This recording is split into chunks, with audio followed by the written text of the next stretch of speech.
Makasika ireo fitaovam-pitaterana eto amintsika kosa momba ny fiara manokana misy ny lalàna izay mifehy ny fiara mifamezivezy eto amintsika mbola betsaka nefa ireo tsy voahaja. Isany izany ohatra ny lalàna makasika an'ireny takelan-dahatra ny fiara ireny.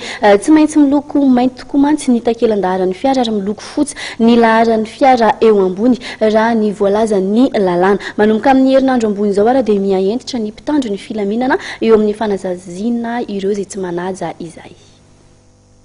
Efa voafarotry ny lalàna hatry ela fa tokony iloko mainty ny takela-daharan'ny fiara ary fotsy ny laharan'ny fiara eo amboniny saingy tsy voahaja araka ny tokony ho izy ny fampiarana ny lalàna eto amintsika.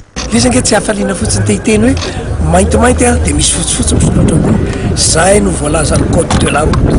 Zay zany ny lalàna, zay zany tsy maintsy atao. Fa tsy hoe akory zay faly hoe rehefa mavomavo le izy dia na rehefa maintimainty dia zay no mampanininy. Tsy zay misy mikomanté an'izay mantsy. Fa ny tsara ho fantatrareo zany dia zay ny voalazan'ny lalàna. Mijery ny code de la route nareo dia zay ny voalazany hoe plaque minéralogique dia blanc sur noir.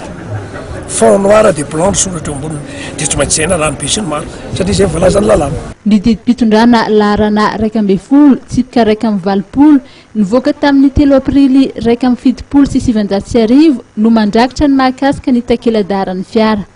Amin'izao aloha dia mbola hita mifamezivezeny ireo fiara izay miloko fotsy na mavo ireo takela-daharany fa milaza hanova azy ireo ihany ny tompony. Patroana ilay efa mikasa ny vandefa.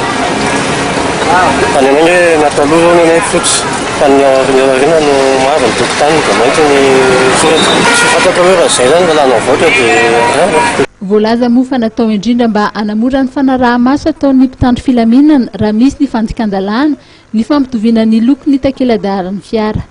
Ireo mpanamboatra ireny takela-daharana ireny dia nilaza fa tsy nisonitra akory ny saran'ny fanamboarana izany na dia mitomba aza ireo manjifa ny tolotra. Izay tsy manova ny prix anay mihitsy izany, izay prix taloha ihany zany anaovanay an'ilay izy. Efa 75 anay ny avant-arrière.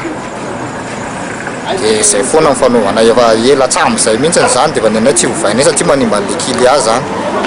Ny olona zany raha ohatra hoe ilay fotsifotsy mavomavo ireny dia bombaina asiana bomba dia iny ihany ny arahana pinceau dia lokona fotsy ilay sifra. Miankina amin'ilay olona zany manontany zay hoe roviny ity ny ilainareo dia raha ohatra hoe miteny izy hoe androany dia raha mikomandy amin'ny 120 izy zao dia amin'ny telo any alaina. Miezaky ny manaraka ny fitsipika izay napetraka moa ireo mpampiasa fiara ka hiazaka zana ny fanovana ireny takela-daharana ireny amin'izao.